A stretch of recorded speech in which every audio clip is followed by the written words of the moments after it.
How's it going, everybody? We have been hard at work today. Completely almost sort of a gear change from thinking about how to frame in and get started with our wall project upstairs to thinking about how to do what we can about some of the funky things that are going on in the basement. I'm looking for my light here. You know, basically this home, the original structure was a square, and all this, you know, through the doorway opening, you can see this goes up. This was an addition or something else. The main home was a square, basically, and, you know, the original foundation was at the height that this stone is at, and that was what the building was constructed on. And this was likely, you can see how this steps around in here. It may be hard to see with the light, kind of flattens it, but anyway, it comes around, then it steps back and goes over and comes out again here, which is what that beam comes across. That would have been your basement stair, or, you know, however you came down in here, you know, originally. And so the main carrying beam came through up here. Here it is. It just jumped from the foundation from one side to the other. Nowadays it goes out, it's kind of hard to see, but it goes out there, and they've spray foamed insulation around it, and it goes out over here, and it sat down here on the foundation originally, and then somebody picked this building up, this house, and added a couple courses of concrete block to maybe get us away from the ground outside and make more overhead room in the basement. And so that was cool. For whatever reason, and I don't know why, I really don't. I was working down here picking up on that beam, and I'm still wondering why this beam comes through over here and why it has the I-beam under it, why this one comes through over here. Just so many columns in here. I mean, I've got my lifting shores in here now, but there were pairs here, and I got up here and I'm finally looking because I'm picking up on this beam right here, and I intend for it to be taking the ends of these joists and thereby the surface of the floor on this side of the house and on this side of the house, from the bowl shape that it is, the low point being here, and bringing that up to a level plane. And it's happening because upstairs I'm watching, you know, I'm seeing what I want, but when I get up here and I start really paying attention, I start looking and seeing that, you know, this floor joist doesn't go into the old pocket. See, this is the pocket that the beam had on it, and joist, this little nipple end of it used to fit in there. So I saw originally here, it's like that's not even in the beam. Then there's this piece of wood scab tagged on here, you know, with a couple nails. It's like never going to do the job of having this in a pocket on that beam. So this joist isn't in there, and the next few aren't in there. I mean, this one's, you know, it's sitting out a bit. Then we're back out again over here. So there was some shifting, something happened here. So basically, long story short, this beam is holding up all of these floor joists on this side of the upstairs, and this beam is holding up all these floor joists here. And to lose those, these would be all hanging down in here and likely rip and fall down, because the only thing, you know, holding them up there is the floorboards going across. And that's what's going on here. And how these joists found their way out of this beam. It would be one thing if one side of this, you know, some of the joists over there were sitting out and these were in tight. Well, then I'd say that foundation wall had moved away.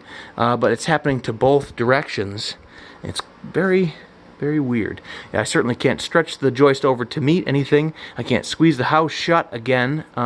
So we're just going to keep picking this up, and we're going to make sure that we have the appropriate support under these beams, which are really doing the job here. So I'm going to trust that this old beam comes over from the wall foundation to the foundation there. I'm going to install one column, one jack post right in the center of that distance, permanent.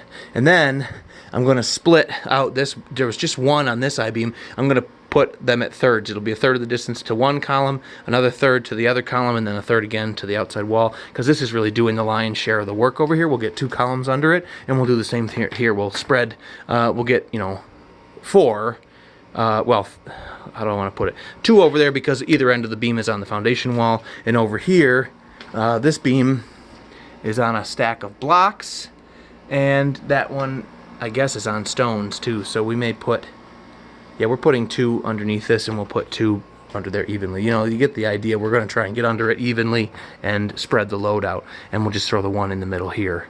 Or depending on how it works out in terms of numbers, we may make 2 there too. Really, we'll just get evenly underneath everything here, and you know, we'll get rid of this old tree that was in here, and maybe even that old, like, cheap jack post as compared to these newer, you know, red style whatever. And then upstairs, if you want to come check that out, you can see that we're real close.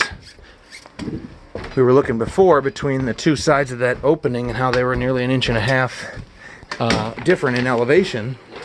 And now, happily, if we set the level back on the screws upon which it was level before, of course it's not level anymore, and to go up almost to that pencil line, put this on down here, and really, if we go to the line, to the extent that that is, I can see the line just over the plane of the level down there, and if I can see the line just over the plane of the top surface of the level here, that looks real darn good.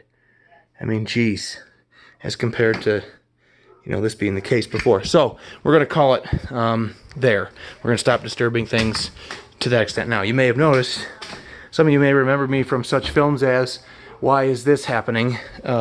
Well, we're getting down to this, you know, if this is the main beam for the first floor, this was the main beam for the second floor, and we've really got a lot out from underneath it now. We've taken even more of this panel, solid wood plank wall, and we've always had this opening here. So we're kind of just working with this column of, you know, material in the center to split the load out on that beam.